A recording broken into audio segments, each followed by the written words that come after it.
Hey guys, True Rational Atheist here, and this is my video on the history of philosophy, because somebody had to say something. I know that there's plenty of other people on the internet who talk about philosophy, but they're all people like Sequester Zone or Philosophy Tube who do shit like vote for Obama, so, I mean, why the fuck should we listen to them? So anyways, philosophy begins with Socrates, Plato, and Aristotle. One guy taught the other guy, who taught the other guy. I'm not gonna get into their differences, because, I mean, how different can they really be? I mean, if somebody's saying something correct, and if you were really rational, you'd agree with them. For example, me, and most of my online friends agree with TJ, but we all disagree with our teachers at community college, because our community college teachers say all sorts of irrational shit, like, you know, come to my class at 9 a.m., and the humanities are important, and the Holocaust happened. So anyways, my guess is Socrates, Plato, and Aristotle were probably on the same page, since they were all rational. Anyways, so if you really want to know the differences, if they even exist between those three, there's a bunch of, like, statues of them that you can see in, like, a museum, maybe. I mean, I don't really support museums because they're run by collectivist leeches that profit by stealing my tax dollars, but, I mean, I guess you could get more information from there. Basically, Socrates, Plato, and Aristotle all asked a bunch of questions about the stuff that was going on. So this is just the beginning of having a whole bunch of science. If you like film and the history of film, think of them as a bunch of Charlie Chaplins. Like, Charlie Chaplin was good, but it's gonna take kind of a while for things to develop before we get really, really good movies like V for Vendetta. So anyways, after these three we had the Roman Empire. Or maybe it was before? Wait, hold up, were these three Romans? I don't know.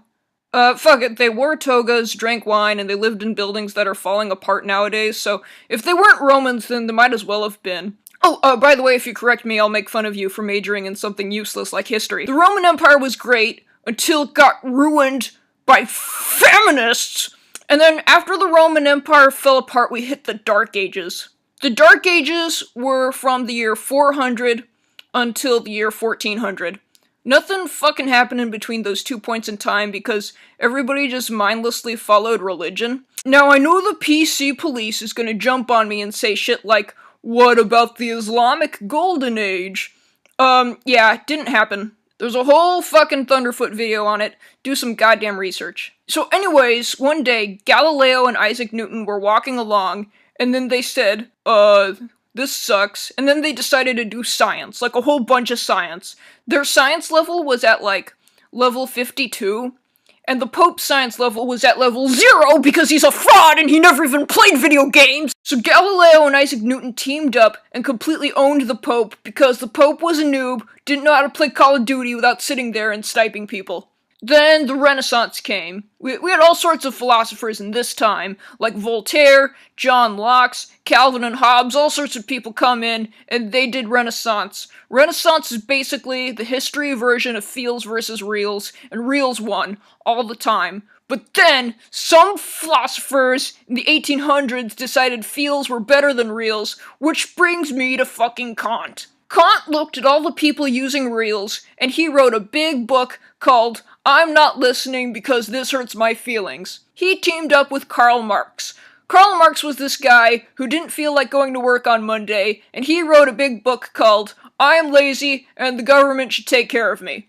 These two lazy crybaby manginas inspired a bunch of other lazy crybaby manginas who set up the Frankfurt School, who recruited their team of feminists, communists, and people who care about black people, and sent them off to destroy all straight white men. Friedrich Nietzsche saw this bullshit and debunked all their YouTube videos with real atheism and science, and then their videos like-dislike ratio was terrible, which basically means none of their shit passed peer review.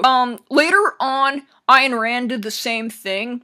She was a good philosopher too, but she was no Nietzsche, and she wasn't hot, so, you know, whatever. This next part is gonna upset the so-called philosophy majors, but I mean, what the fuck ever. I play a lot of video games, I watch a lot of Rocking Mr. E videos, so I know what I'm talking about when it comes to battles. Anyways, it all accumulated in the final battle. Nietzsche on one side, Marx and Kant on the other. So Nietzsche uses his science attack, which reduced Marx and Kant down to 1 HP. But then Marx and Kant both used their feels attack, which got a critical hit on Nietzsche with a KO, which is fucking cheap because Nietzsche had a whole bunch of items he didn't get to use. So because Nietzsche lost the final battle on a technicality, academia stupidly thinks that Kant and Marx are relevant, and their kumbaya, let's all hold hands and sit around the house bullshit permanently poison universities everywhere, making the STEM majors the only majors that aren't completely useless. Kant and Marx's ideas ruined all the other subjects, they ruined TV, they ruined music, and they even ruined Russia. Because Russia was pretty cool before communism, except for the religion part, of course, and now they're coming to the internet to ruin that.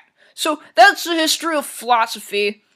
Future philosophy may seem glum, but hope hasn't been lost, because remember, you guys are all rational human beings and therefore naturally good at philosophy, and the other side is all people who, went to college and got a degree that doesn't help anyone make more amazing technology, such as laptops, video games, and other gizmos that keep me in my room for days. With enough effort, we can avenge Nietzsche and overthrow all the SJWs who say shit like, be nice to people, 'cause it's the internet and you should deal with it!